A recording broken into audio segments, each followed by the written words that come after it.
नमस्कार बच्चों, आप लोगों के लिए मेरे द्वारा संचालित नवबोध प्रकाशक द्वारा प्रकाशित लेखाशास्त्र अकाउंटेंसी क्लास 11 के बच्चों के लिए बैक साइड के क्वेश्चंस क्रियात्मक प्रश्नों के हल की सीरीज चल रही है। इसी क्रम में हम देख रहे हैं बच्चों चैप्टर नंबर 8 बैंक समाधान विवरण, बैंक रिकंसिलिएशन स्टेटमेंट।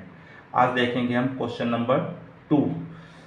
बच्चों, अगर आप इस चैनल में नए हैं या पहली बार देख रहे हैं, तत्काल चैनल को सब्सक्राइब कर दीजिए, आइकॉन बेल को पुश कर दीजिए, जिससे कि आपको आने वाले वीडियो की सूचना आपको मिल सके।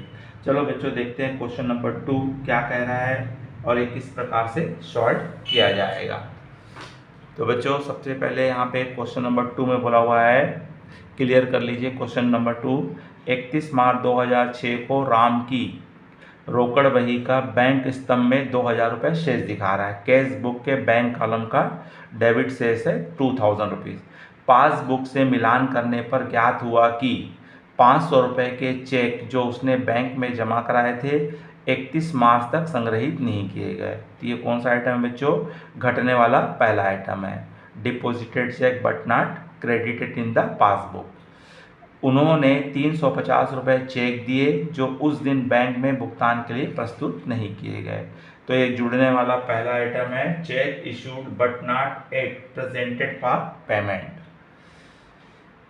उसके पश्चात हमको बोल रहा है उसकी पासबुक में 30 रुपये ब्याज के जमा थे, तो बैंक द्वारा हमारे खाते में जमा राशि पर दिया गया ब्याज, bank interest credited in the passbook.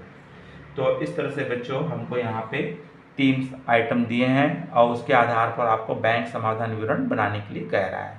तो बैंक समाधान का आपको प्रारूप मालूम है, आपका पर्टिकुलर अमाउंट के 2 कॉलम होते हैं, डिटेल अमाउंट और नेट अमाउंट। तो सबसे पहले यहाँ भी लिखा जाएगा debit balance as per cash book bank column,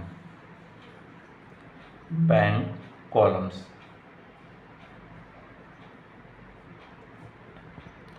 अब अमाउंट्स है हमारी यहाँ पे 2000 रुपये।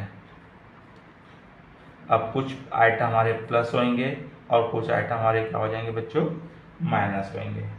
तो पहला आइटम हमारा बताया हुआ था, यहाँ पे आपको बोल रहा था कि पासबुक से मिलान करने पर ज्ञात हुआ कि 500 रुपये के चेक जो उसने बैंक में जमा कराए थे 31 मार्च तक संग्रहित नहीं, क्योंकि कब बना रहा है ये? 31 मार्च के पूर्व अगर जमा हो जाते हैं तो ओके है, अगर उसके बाद जमा होते हैं वही आइटम हमारे यहाँ प्लस या माइनस होंगे। तो यहाँ घटने वाला पहला आइटम बच्चों ये, तो ये हो जाएगा आपका चेक डिपॉजिटेड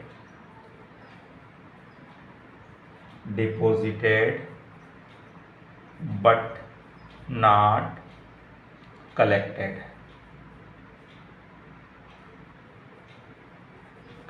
by बैंक ने अभी तक संग्रहित नहीं किया।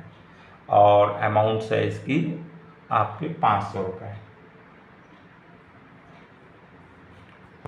उसके पश्चात हमको बोला हुआ है दूसरा, उन्होंने 350 रुपये के चेक इशू के उस दिन तक बैंक में भुगतान के लिए प्रस्तुत नहीं हुए। तो ये कौन सा है? जुड़ने वाला पहला आइटम है, issued cheque but not yet presented for payment, presented for payment. और अमाउंट कितना है बच्चों? 350 रुपये। उसके पश्चात हमारा बता रहा है आपको लास्ट वाला, उसकी पासबुक में आपका 30 रुपये ब्याज के जमा थे। तो ये हमारा कौन सा आइटम है? ये जुड़ने वाला आइटम है, interest credited by bank,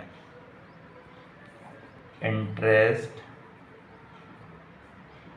credited by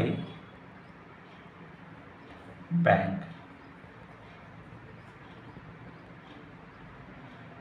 but not entry in the cash book. और रोकड़ बही में इसकी पोस्टिंग नहीं हुई है। But not entry entered in cash book, और अमाउंट है 30 रुपये 30 रुपीज़। तो इस तरह से दोनों को ऐड करके तो इसका आ रहा है 380 रुपये। दोनों को जोड़ दीजिए तो 2380 रुपये। घटने वाला एक ही आइटम है 500 रुपये, और उसको इसमें से माइनस कर दीजिए। 13 में से 5 या 8 बचेगा, तो 1880 हमारा आ रहा है, जो कहलाएगा यहाँ पे credit balance as per passbook. तो इस तरह से बच्चों ये प्रॉब्लम्स हमारा क्या होगा, सॉल्व होगा। तो ये बन गया आपका बैंक रिकन्सिलेशन स्टेटमेंट।